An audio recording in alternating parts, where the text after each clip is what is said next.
Hey, friends. Good day to you here on TexAgs Radio, presented. But that's not TexAgs. Do it again. Ready? Go for it. You know what? Just keep that going. Let's let the people know when I make mistakes. Keep that one going. Okay. It's TexAgs Radio, and we do a show called the TexAgs Rewind, and that's presented by Yeti. I make mistakes sometimes, Nick. It happens. It does, yeah. Well, the people should see how many times it takes me to make a promo. Then you would look like the LeBron James or I'm sorry, Michael Jordan of YouTube videos. Well, I already thought I was. Thank you for that. But here's the truth. I'd say 96% of the times it's one-take Jake on the rewinds. Every once in a while we'll fix it up because, we want to give quality stuff. It's a good show today, Nick. You didn't get to do the intro because you were having yourself a morning. Yeah, man. I had to fix some TVs. What? Did you wear those glasses in the last segment we did? Or did you just put them on? What are you talking about? I've had these on the entire show. No, that's not true. Yes, I have. You look like a cop. That's cool. Yeah, you would, which is cool. I agree with you. But you look like a college kid, like you're a narc. That's what you look like, right? Or you look like somebody who went to Studio 54. What is that? One of the two. I honestly don't know what that is. Google Studio 54. You look like you'd wear sunglasses in a club. That's what you look like. All right. Anyway, where were we? I don't remember.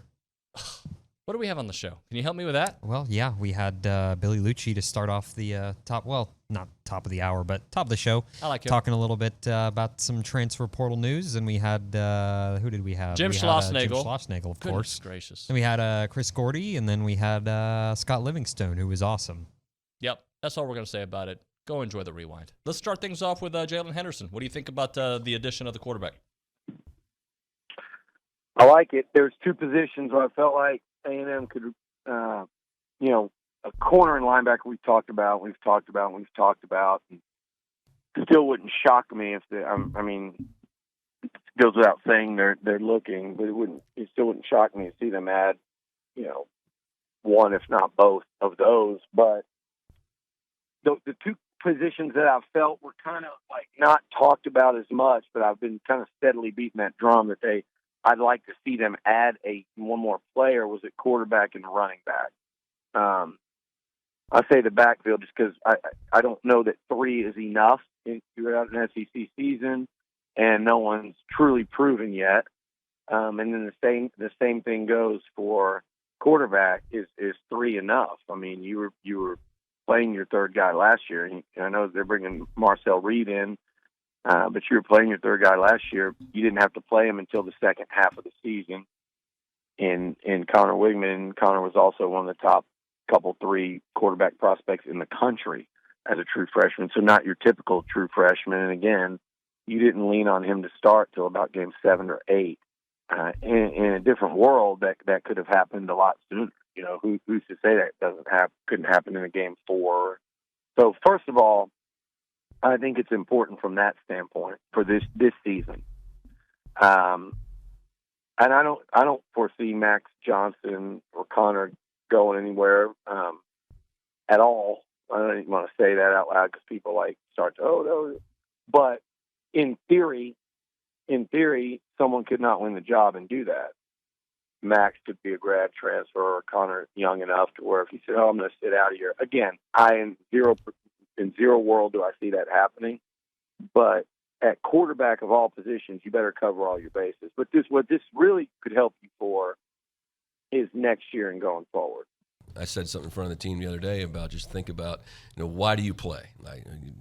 Everybody has different reasons as to why they play. But if you can't find a reason, if you don't have one, you just look at number 23. Like this guy, he's always been hurt here and played hurt even before I came here. And then he has a chance to sign professionally, doesn't do it for the right reasons, and then has a surgery, has to fight back from that, didn't get to lift the way he wanted to, then finally does. And then you were there for all those inter-squad games that leading up to the season. He's the best player on our team. He was the best player on our team, hitting balls out to left field, running bases, playing great outfield, throwing better, and then dives into first base and has all the other things happen. So I still believe there's a great part of his story left, because I do think he's going to be able to come back and do something with us from a DH or pinch hitter role. But he's a beloved player, as they all are, and that's been the toughest things. You wish you could point to this off the field problem or that problem in the clubhouse, and And there hasn't been any of that. It's just kids that really, really care about A&M, and then just the difference between winning and losing. Slowly but surely, it seems like about this point last year, JT started to make his presence more and more known, and here we are again. No doubt. Yeah, he's a guy that doesn't get talked about a bunch, but, man, what big hits he comes up with, whether it be a homer or the other night to I forget what game it was, but started off an inning with a big base hit. May have been Tuesday night.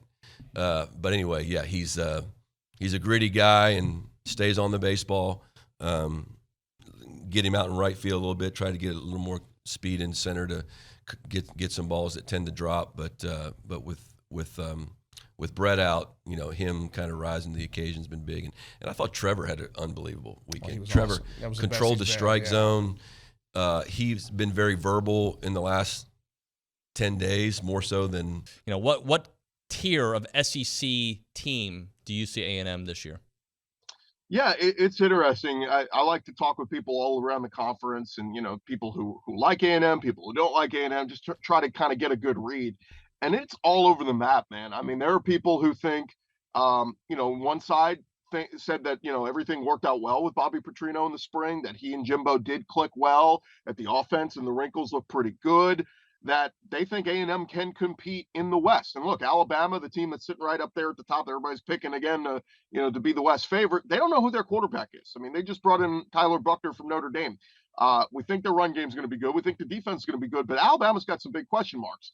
You have LSU, who won the West last year. They bring back a lot of pieces on offense, but they've got some question marks on defense. They got to rebuild that entire secondary again through the transfer portal. So if A&M comes out and things click, they find their running back, whoever the quarterback is settles in, the defense plays well, like A&M can absolutely be a contender in the West.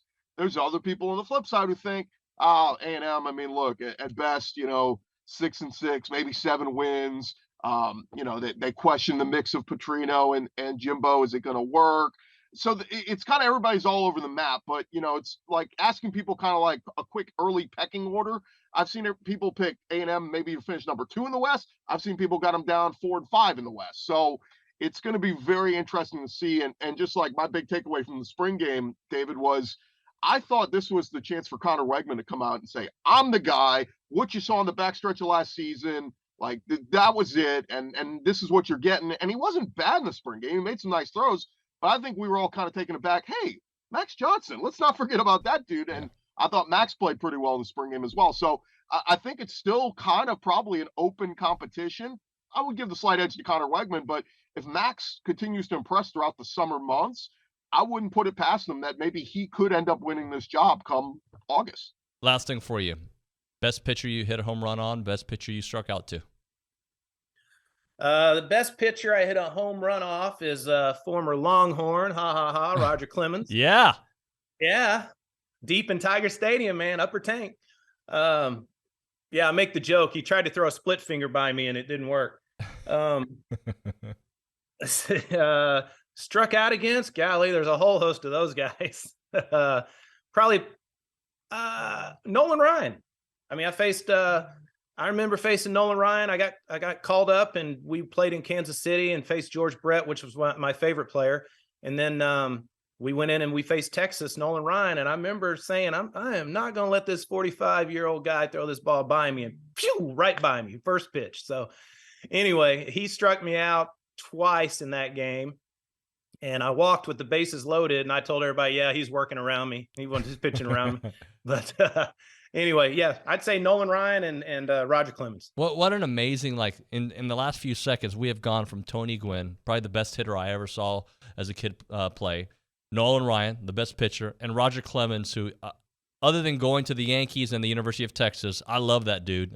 He was very kind to me when I covered him in Houston. So just some legends, my friend. Oh, I feel very fortunate and, to be able to meet those guys and play on the same field with those guys. It was a real treat.